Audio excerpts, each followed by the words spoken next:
Hello, everybody, and welcome to StarNet Link. And today we have a guest, and this is Matt, and he is here to discuss a interesting side of UFOlogy that a lot of people don't necessarily discuss on podcasts.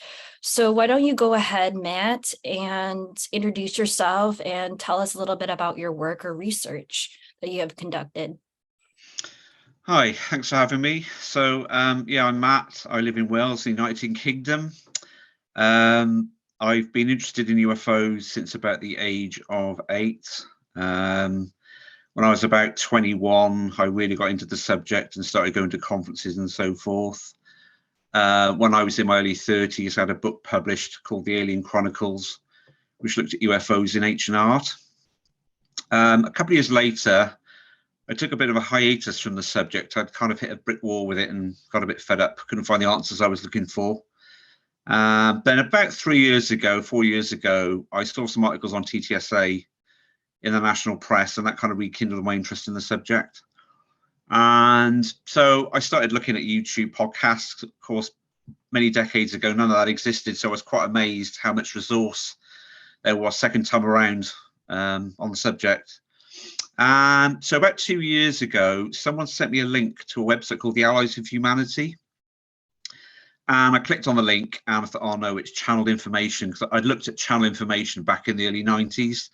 And I came away quite dismissive of the whole area of channeling. So I thought, well, I'll give it a read. And as I was reading it, it was quite different to all the channeling I'd read before. It was addressing the ugly side of the phenomenon, which what you often find with channeling, it doesn't tend to do. It tends to paint a picture of the visitors being spiritually enlightened beings that are coming here to save us, and we're going to ascend and our chakras are going to get activated, etc., etc. Very sort of seductive terminology and a narrative. I read all 4 volumes, which are available free online, of the Allies of Humanity, and I thought, wow, eureka moment. I think for me, this is resonating truth. What it's telling me is what I see in the data. I'm seeing abductions. I'm seeing people go missing under strange circumstances. I'm reading of cases of implants. I'm reading about possible alien bases. So after I'd read those volumes, I felt inspired to create a website which consisted of different subject areas I felt were connected to ufology. So abductions, missing people, animal mutilations, human mutilations, etc., etc. And in the conclusion, I thought I would link and reference the Allies of Humanity material, as I thought that provided a lot of answers to what I was looking for. And the other thing as well, I thought I'd need to give it a catchy name. So I wanted badaliens.com, but that was taken. So I managed to get hold of badaliens.info. And the site's been up for just over 2 years. It's been quite successful. I think I'm up to about 95,000 views now. So yeah, back into the subject, and I have this particular niche now, exploring the sort of the ugly side that a lot of people tend to overlook. So ever since that you started researching this type of information, how can you tell that if it's been done by aliens and not by humans, or what people refer as cryptids? Like, how do you figure that out? I think that's a very good question. I think what I've realized over the years is that these beings have the ability to create an image and project it into the recipient's mind. So, for example, if someone's abducted and they get regressed and they recount, I saw humans in camouflage, I don't think that's necessarily the case. I think these beings can be quite manipulative and create certain virtual realities, sort of pacify the individual, or for them to act as sort of a propaganda tool. So I think when people get regressed and they recount humans abducting them, not aliens, I think we have to be very careful in taking a literal interpretation of that. I think these beings are very secretive and manipulative. They've had over 80 years to inform us of their agenda, and they haven't done that yet. So that's a big red flag for me. And you've got all these cases of high strangeness where UFOs are involved. But going back to your question, how can you tell? I think you just have to look at the data that's been collected over many decades. And to me, it points to the fact that it's a non-human intelligence that's doing it. I tend to think of it as being alien. They don't look like us. They don't act like us. They don't dress like us. They don't communicate like us. I think for me, there's enough observables there for them to be aliens. And I think they're physical beings as well. I don't think they're humans from the future. I don't think they're multidimensional. There's so many, well, there's billions of galaxies, billions of star systems. So for me, it's Occam's razor. And there's just too many star systems for it to be something more exotic than beings of a high technology who are visiting us. Yeah, I noticed that I guess I come from like the Starseed community and the spiritual community where I try to educate people about this, and I'm an experiencer, and I have noticed in the Starseed community and the UFOlogy community does not talk about the hybrid program. And I had a lady come on my channel, and she has gone to UFO conferences, and she does fully admit that she has hybrid children with non-human entities. And she says that this has been happening around the globe for decades. And when it comes to abductions, I do know that people do have positive and negative experience, but when you have a race that comes and abducts you at night with or without your consent, a lot of times I hear people say that it's very extremely painful, and it's just like what we do to animals. But in all actuality, the way that we do experiments on animals, yes, but when we are researching animals, we can understand the signs and symptoms of stress and pain within an animal. When we get taken by non-human entities, they don't care whether or not that we are in pain or in discomfort. No. I think, sorry, go on. So in my understanding, that when we have these beings that come to us and deliver this type of message, that it's positive, but they're not telling the full truth. And in my understanding, the research that I'm trying to conduct and collaborating with other researchers is that, I don't know if you ever studied the hybrid program or what's going on with the hybrid program, but I've read David Jacobs' work, who was one of the first people to put forward that idea. Yeah. In my understanding, that the hybrid program being done by the Grace sort of looks like an undercover operation of replacing humans, or in some cases looks like it's basically slowly trying to take over the planet. Do you sort of agree with that, or what is your opinion about that? Yeah, this goes with what the Allies of Humanity say, that basically the races that are coming here, because there's more than one race and they're in competition with each other, what they're saying is that the beings view this planet as a massive resource, the flora, the fauna, the DNA, the rare metals, etc., and they want it for themselves. Now, they have trouble breathing our atmosphere, so what they're trying to do is to hybridize themselves with humans. So they've got a conduit, a physical representative on the ground who is psychically linked to themselves.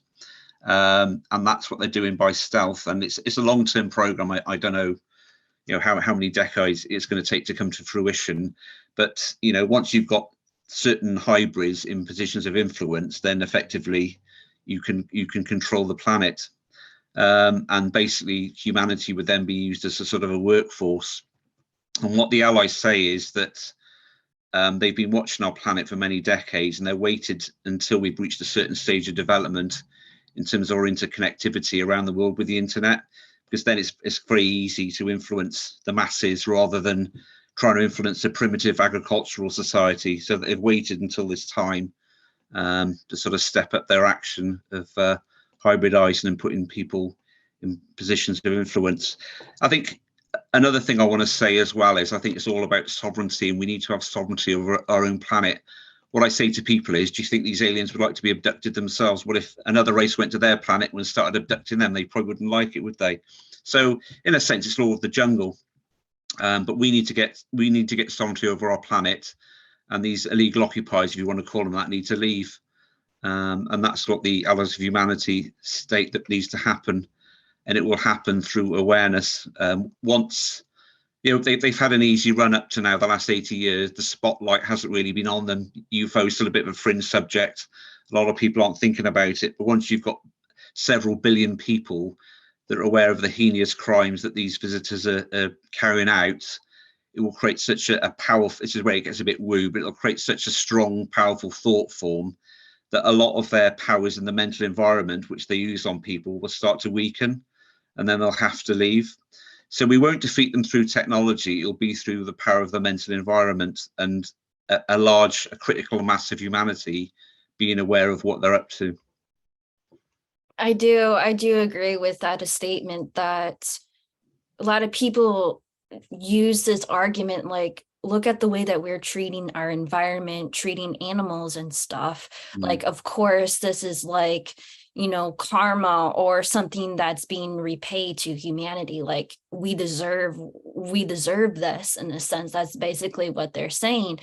But in all actuality, it's like, what happens if a more intelligent race than themselves goes to their planet, ducks citizens from their planet, and they put them back? But here on Earth, a lot of people who get abducted do not have the support. We are labeled as crazy and stuff. And it's like, we don't have that support. We don't have people that listens to them.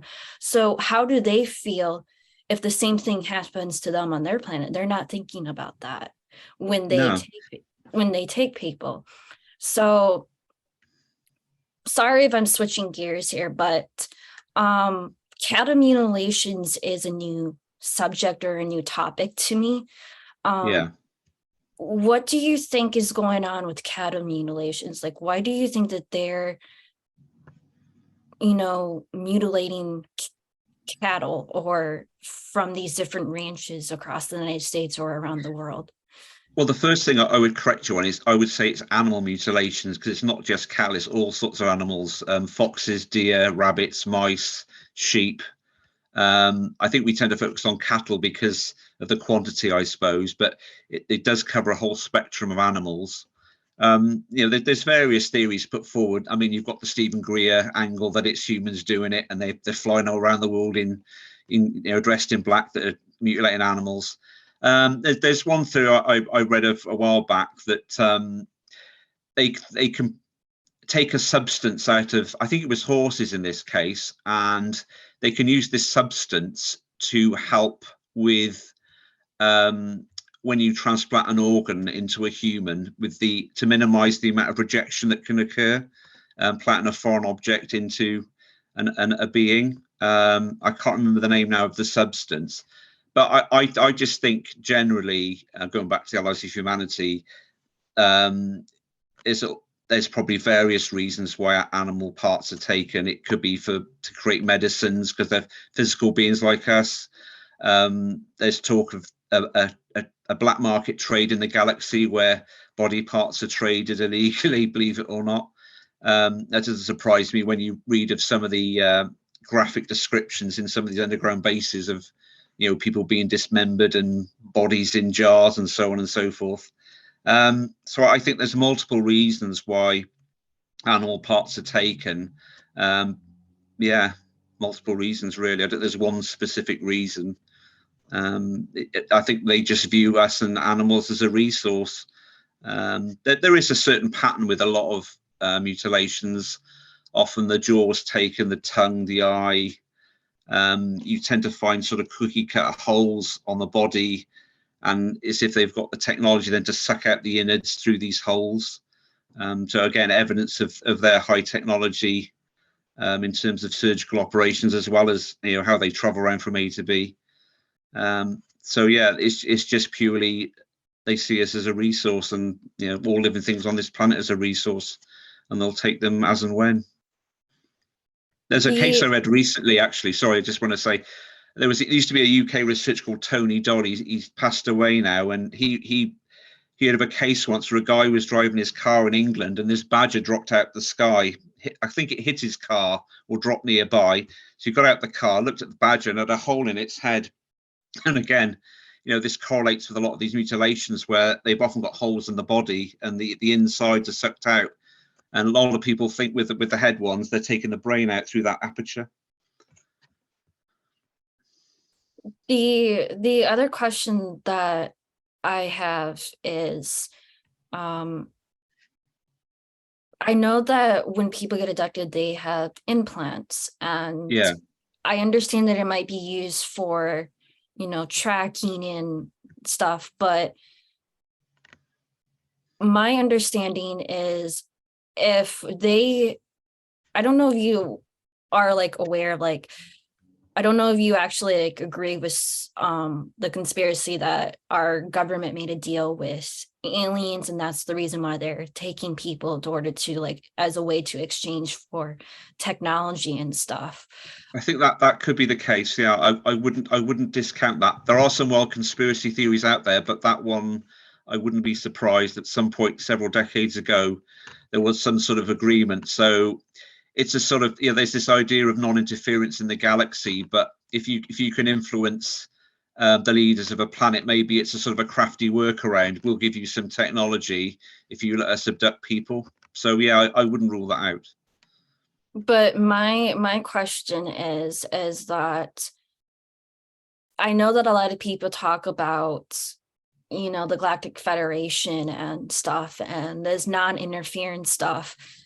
If they are aware that our government is doing deals and technology trade agreements with our own government, I'm just curious as to why they're not like aware of it, or if there's like some sort of boundary that they can't cross. But you would think that a more advanced civilization, far more advanced than us, would understand not to do trade deals with our government, knowing very well the tendencies or the human behavior of our species, that we're essentially a very destructive race as they claim. But are we really a destructive race if we have been influenced by them in a sense? Do you think that they have been influencing our behavior to act aggressive towards each other to order to, like, in some conspiracy theories, it's like harbit, like not like prevent us from evolving as a race? Yeah, well, going back to those of humanity, they do say that these beings have established bases here, and they've got sort of like antennae-like equipment, and they can fire out sort of subliminal messages into the mental environment and can influence people subliminally. One of the goals that the Allies say about these races that are coming here, they want people to lose trust in their government. So they'll naturally then look to an outsider to save them, if you like. Our governments are all corrupt. Let's bring the aliens in, they can sort us out. That's one of the things they're trying to engineer. And also it's divide and conquer as well. If you've got a very united race on a planet, it's very hard to take them over, whereas if they're all quibbling and fighting with each other, they're quite weak and they're not a cohesive force, so they're much easier to sort of influence and take over. So there's the divide and conquer thing that they're sort of practicing. And also, sorry, I've lost my thread now, what I was saying. Yeah, divide and conquer, and also sending out messages and influencing people in the mental environment. Yeah. So the question is, I suppose you could ask is, well, if there are good guys out there, why aren't they intervening? So what the Allies say is, the problem is, if you have an advanced race coming here, some people worship them as gods. Some people, would just give up their day job and acquiesce. They'd want to solve their problems. So if you think about it quite deeply, an advanced race coming here who's benevolent might cause more problems than what they currently are. So what they're doing basically is a group of them are channeling through Marshall V. N. Summers, The Allies of Humanity, that really is our big hope. And I think more people should study that channeled material. Again, as I say, it's looking at all that ugly stuff and it's telling you why the good guys aren't coming here. It's down to us. We need to expose the activities of all these aliens, what they're doing, so people are aware, and we need to sort out things ourselves. There won't be any outside help.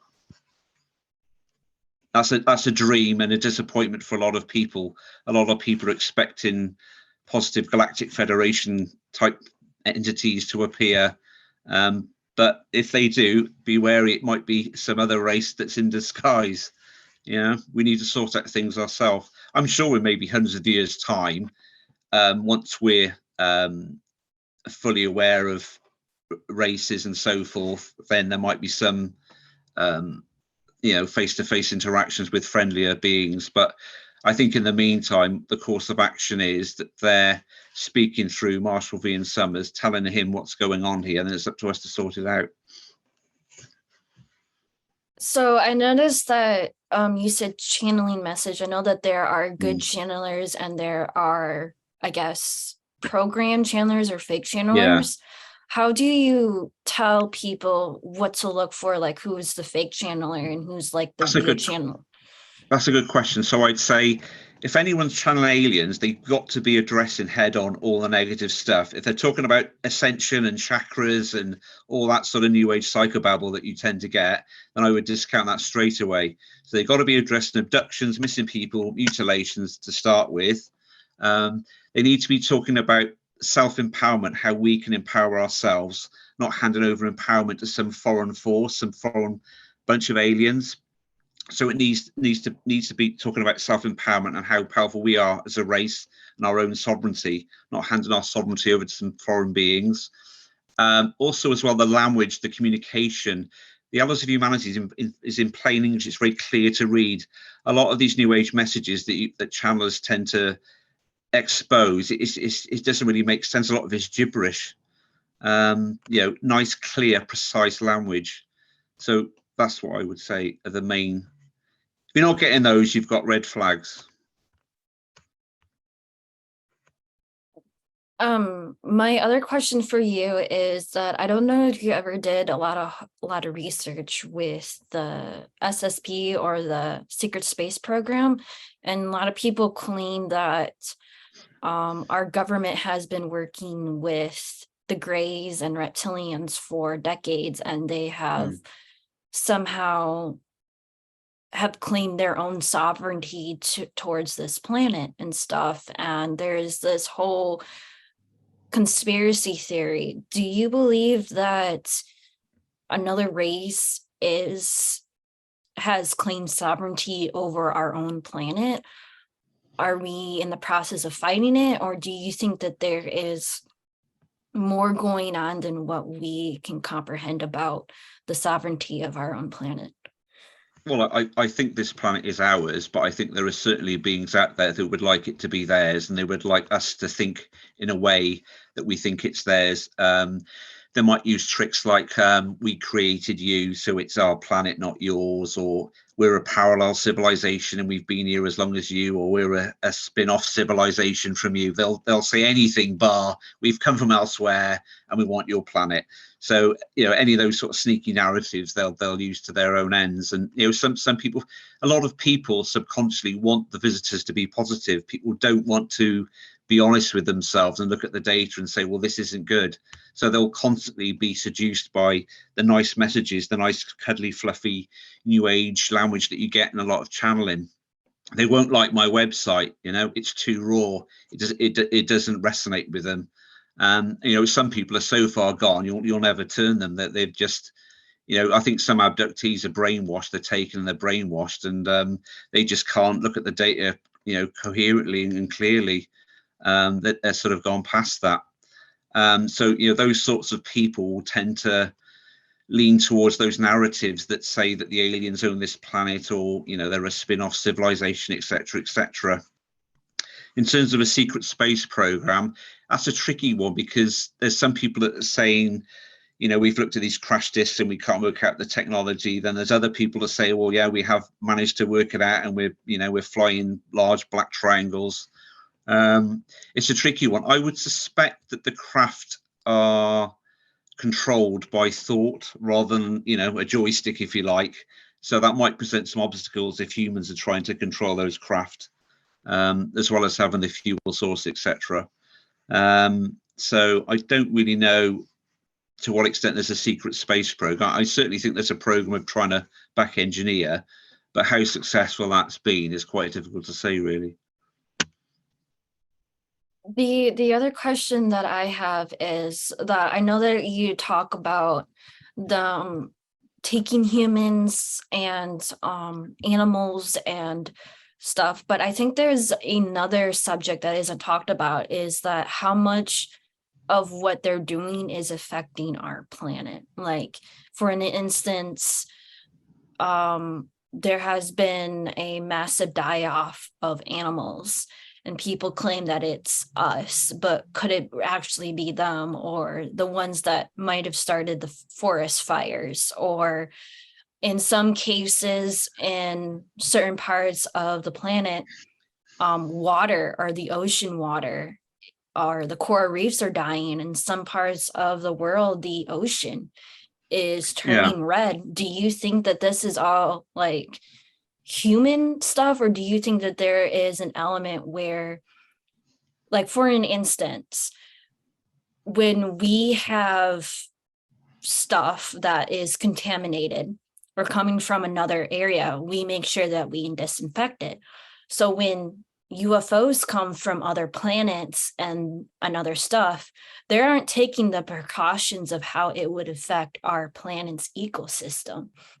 Do you think that they, in some instances, have affected our planet's ecosystem by them constantly coming here to this planet?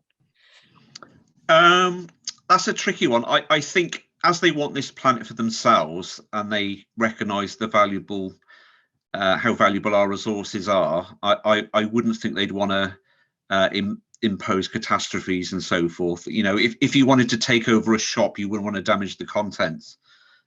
So I would tend to think a lot of that is sort of human activity, and our emissions of certain substances which upset the climate, etc. Some argue the world's overpopulated and we'll run out of resources, and we produce a lot of pollution and so forth. So, that's going to have, our own activities are going to have a negative outcome in that sense. So I wouldn't tend to put stuff like that on the aliens, but obviously the aliens have had massive negative impact in other ways, in terms of, taking people against their will and people disappearing and so on and so forth.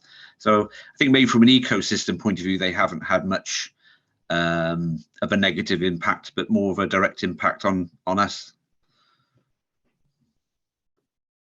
So when you're talking about, sorry if I'm switching gears again, but the missing people reports, how do you know that they have been taken by aliens and not have been, I guess, taken by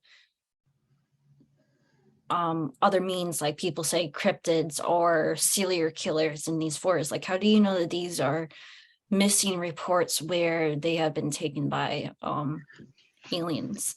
It's more of a sort of an implication rather than direct evidence. One of the things you get with a lot of the odd cases is that the body reappears in an area that's previously been searched, or their clothing's on inside out. I mean, you sometimes get that with abductees, so there's a bit of a cross-reference going on there.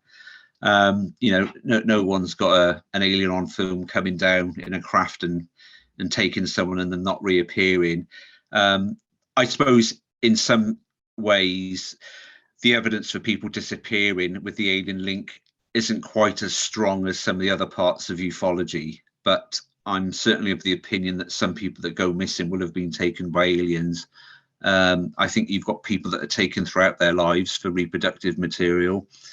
I think you've got people that are taken and they're mutilated and their bodies are dumped. And I think you've got people that are taken and never seen again.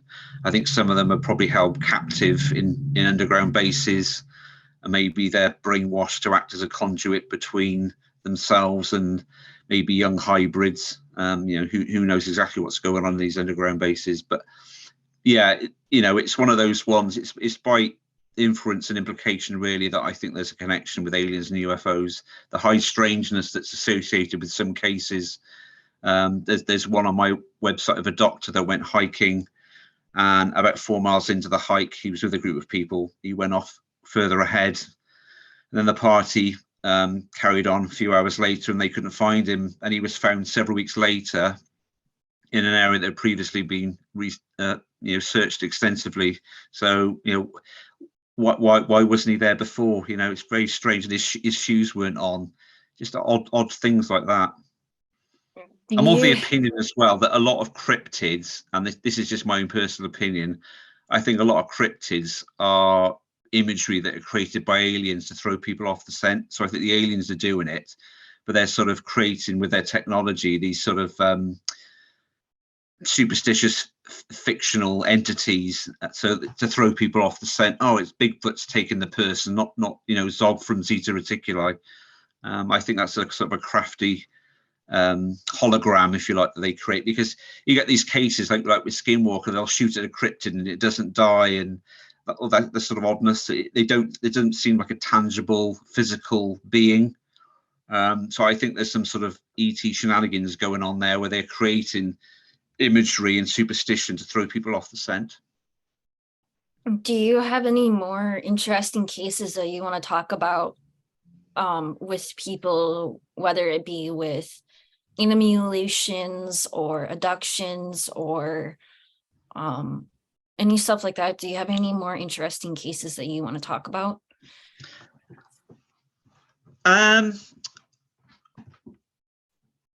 There's so much on my website, it's difficult to sort of pinpoint. I've always been an admirer of the abductee Terry Lovelace. I think he's a lawyer by trade, and he's written a couple of books on his experiences. And his first experience, he was abducted as a child, and a huge black triangle hovered over a field where he was camping out with a friend. And a number of years later, he had a strange sensation in his leg. I think it was in his knee area. And he went to the doctors, and they did an X-ray, and there was this foreign object inside his leg. And he thought, right, I'm going to have that removed. So he arranged how it removed at a later date. And when he went back, the object had disappeared.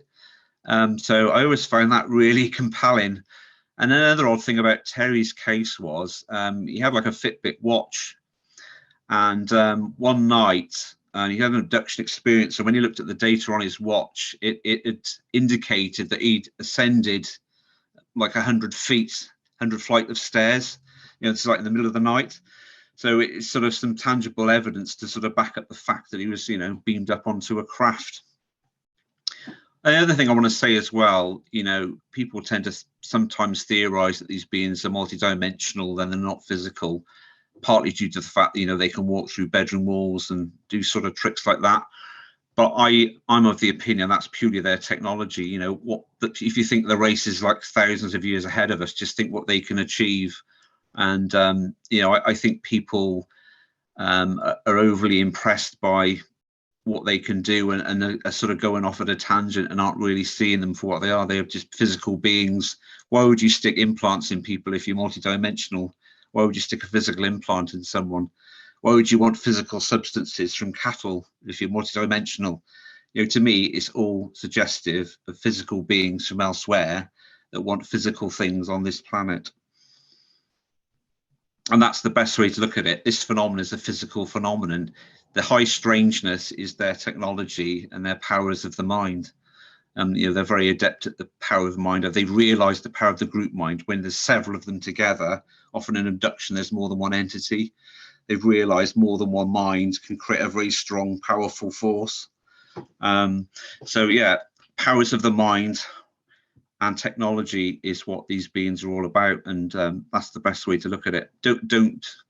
Don't be impressed by what they can do. They're still physical beings. Sometimes they crash. They're fallible. So what is your opinion about the crashed UFOs? Do you think that they're deliberately doing it on purpose, or do you think that our government or other races are shooting them down? It could be all of the above. I think some might be accidents. I think some are definitely gifts. There's this idea that if you give someone trinkets from space, they'll want more of it. And you're putting yourself in a position of vulnerability because you'll do almost anything to get more trinkets. If I give you a car and I've got the can of gasoline, you're going to do almost anything to get the gasoline. That's an analogy, a metaphor of what I think's taken place many decades ago, where craft have been gifted. And there's always an ulterior motive. When the stranger's giving the kids sweets, there's an ulterior motive. And I think these craft were gifted with the intention of putting senior personnel in a position of vulnerability. And if we give you this, then we want Y. Yeah. There is this idea that there's more than one race coming here and they're in competition with each other. So it could be that some have been shot down by another race. I wouldn't rule that out. Yeah. So it could be all of the above. Why do you think that our government hasn't released a lot of this technology if they were given by us by non-human entities? Do you think there's more to it than that? Or do you think they're just not allowed to share this technology with the general public? Or if it's slowly being released over time? Why do I think there's still a cover up? Is that Yeah, what you're saying? I yeah. think there's multiple reasons. I think they don't want China and Russia to get any wind of what advances the Americans have made in terms of back engineering. Then there's the effect on the religious communities and the power structures and the petrochemical industry. It's like a massive house and cards that's currently a bit fragile. And if one massive exposure of this material and the house of cards does fall, as some UFO researchers like to say. So multiple reasons why there's a cover up. I mean, you could probably make a list as long as your arm if you thought deeply about it. There's so many, history gets rewritten, anthropology might get rewritten, or physics gets rewritten, it just goes on and on and on.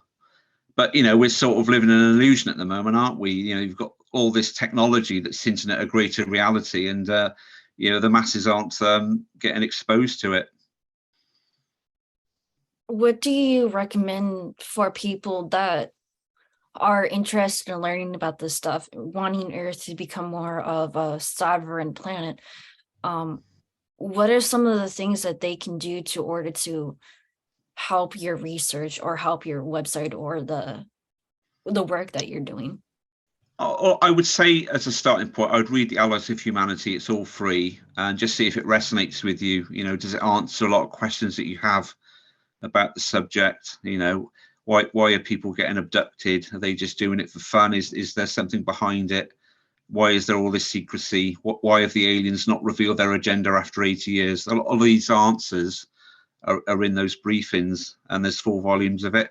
So I'd use that as a starting point, and then I would just recommend people read a variety of books so they can get a grip on the different sort of viewpoints that people have within ufology.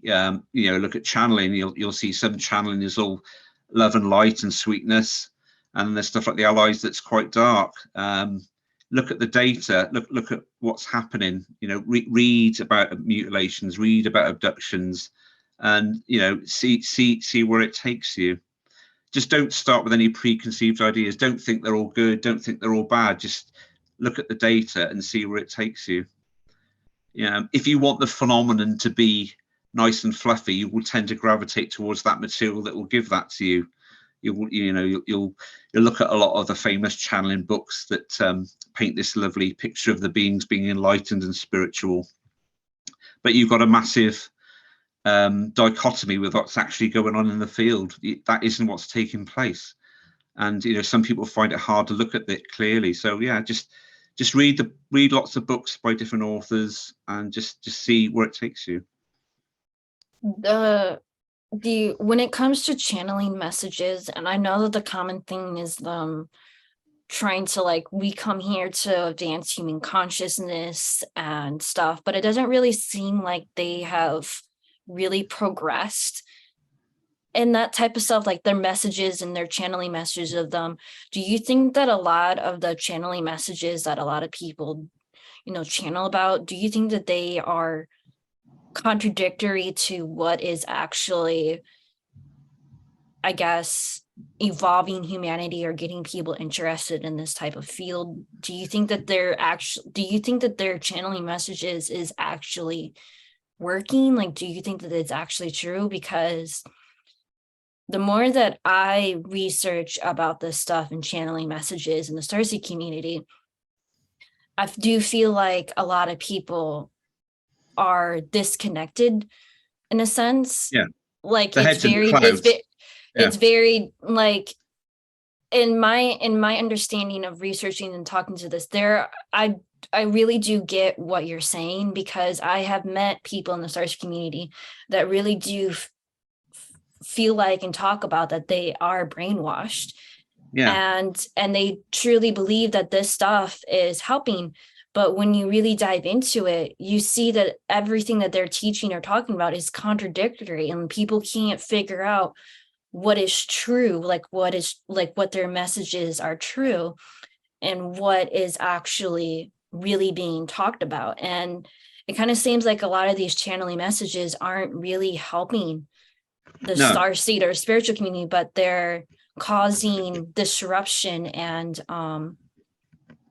not unity, because people are trying to like figure out these type of messages. And it's like, well, if we're having multiple different entities channeling and they're not giving us the same messages but ways of interpreting it differently or whatever, it kind of makes me wondering, like, should we actually be diving into or exploring these different channeling messages and wondering how much of these channeling messages actually are disrupting the human population or the spiritual community or people's lives in general? Like, I understand that it might help some people, but um it's more of like, why isn't it helping everybody in a sense? Like, why does it only work for a certain few and not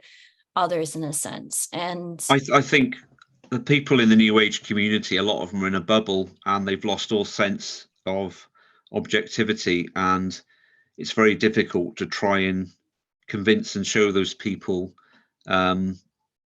what you might think or what I might think.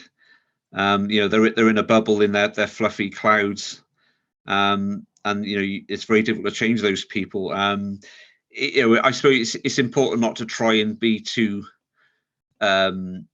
zealous and try and convert people, because to put it frankly, some people are a lost cause, particularly in the New Age community. But it's something you can yourself can look at externally, and you can see how they've gone to where they are, and you can see how they're not seeing things clearly. So it's a learning process. We all observe other people. We observe what their belief systems are, what turns them on, what they don't like. I just try and remain neutral, if you like, and just look at the evidence and see where that takes me. So I don't start with any sort of preconceived ideas, and you learn from your mistakes. I mean, in the 90s, I spent a fortune on channel books, because at the time I found it very seductive and there were all these wonderful messages. But that after, like I say, it's conflicted what I was seeing in the field. It wasn't really talking about anything ugly. There was no meat on the bones. It was just waffly nonsense. And I got quite angry with myself after a while. But I sort of come out of that, and I can tell other people like yourself my journey and how I learned the error of my ways. Now I can see how other people have been sucked into it, because it's very seductive. No one wants there to be the bogeyman. People want the beings to be, if they're technology advanced, surely they must be spiritually enlightened, but that's not necessarily the case. And that's one of the main things the data is showing us, that although they're technologically advanced races out there, doesn't necessarily mean that they're spiritually enlightened and benevolent. The two things could be mutually exclusive, and people need to be aware of that. what are some of the ways that people can start researching about this? Do you have any like books or documents that you recommend people to start reading? Well, if people visit my website, badaliens.info, for example, in the abduction section, I reference Carla Turner, who's my favorite abduction researcher, is sadly no longer with us. Bud Hopkins, David Jacobs, those are three good solid authors, and there are a lot of historical interviews that they've done that are available for free on YouTube. That's the great thing nowadays. You get into the subject, there's so much free resources. It's just sorting the wheat from the chaff. That's the problem. But I would say those. Look at Linda Moulton Howe, her research into animal mutilations. There's no books on human mutilations. That's the elephant in the room. That's partly the reason my website has been so successful, is because I've tried to compile as many cases as I can in the public domain of human mutilations. It's quite a taboo area. So, I do pull a lot of traffic in for that specific reason, to be honest with you. I don't know, I'd have half the visits that I've got if I didn't have that human mutilation element.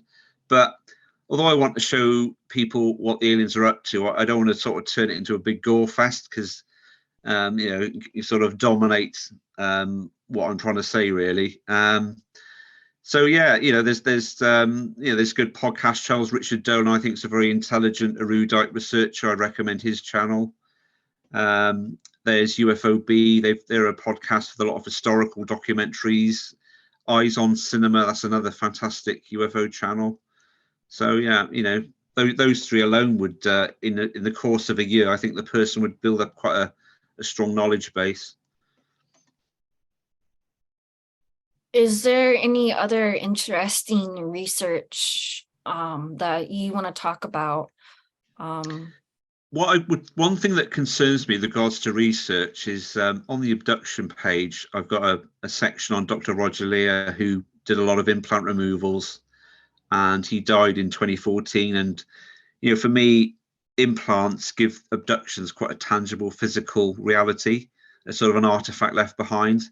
And I'm not sure if anyone's taken over his line of research. I'm not sure if anyone's removing implants from people.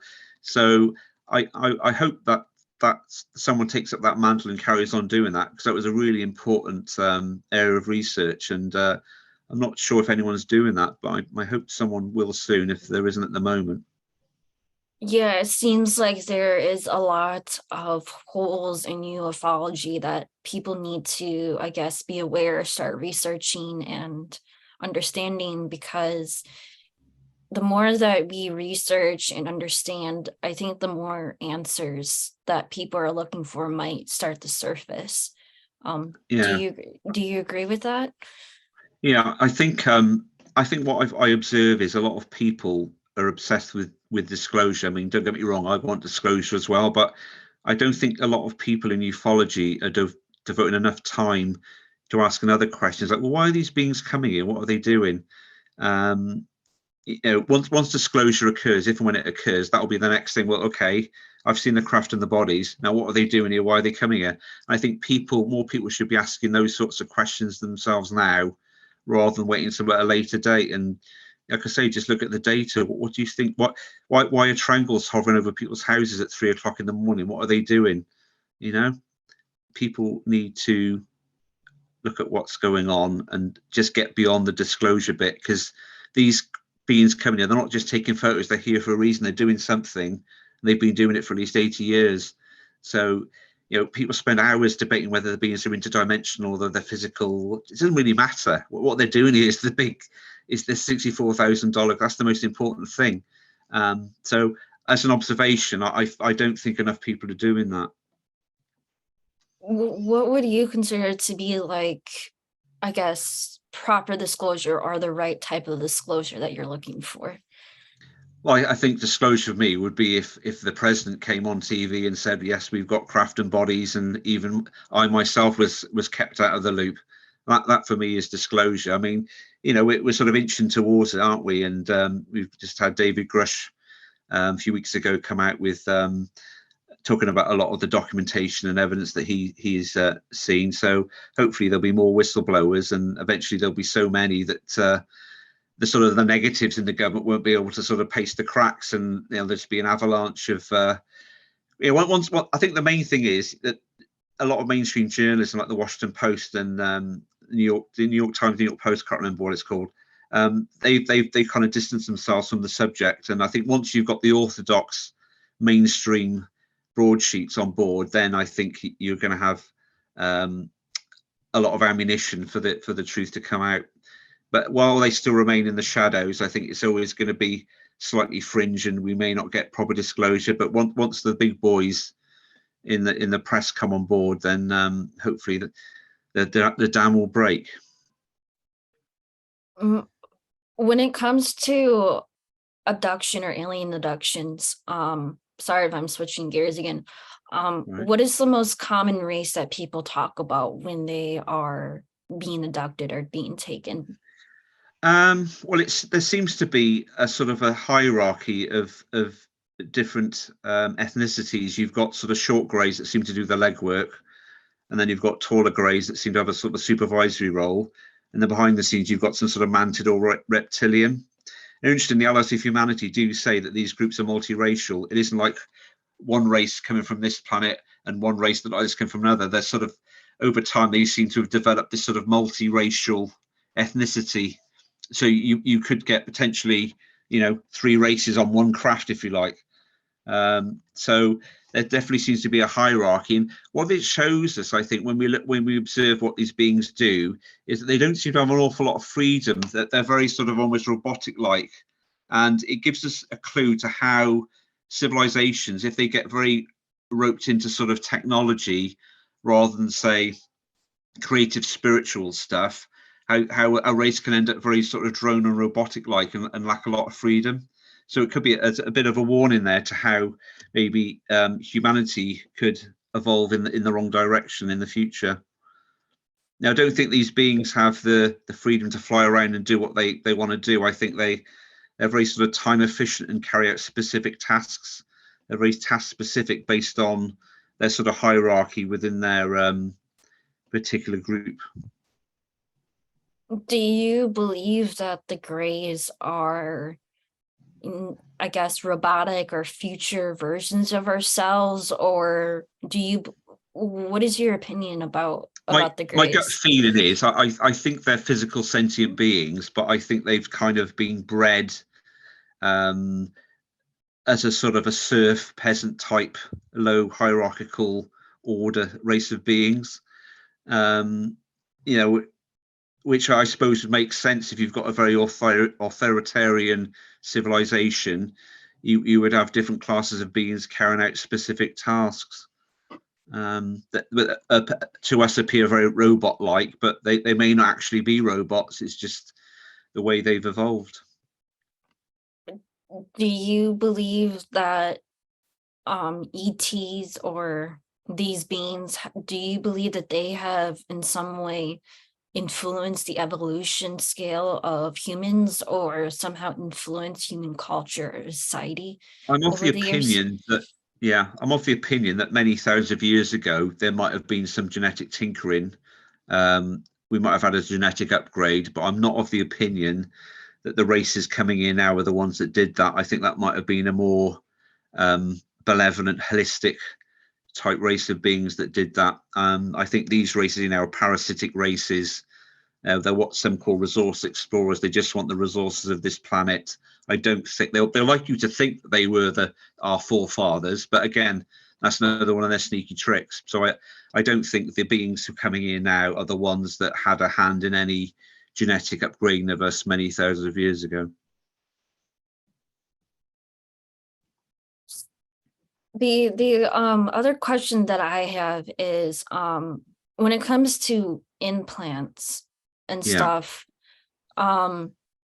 has there ever been cases where implants have been extremely difficult to remove, like they don't want these implants to be removed from the body? Well, there's the case I mentioned of Terry Lovelace where he went back to removing it, had vanished. I think I've heard of cases where like someone's arranged to have an implant removed and they've had some sort of visitation saying don't remove the implant, or they've had some sort of strong inner message not to remove it. I mean, Whitley Strieber's a classic case. I think he's got an implant in his ear and he just has this inner directive or instinct not to have it removed, and it makes you wonder, is it the aliens sort of having a strong grip on his psyche?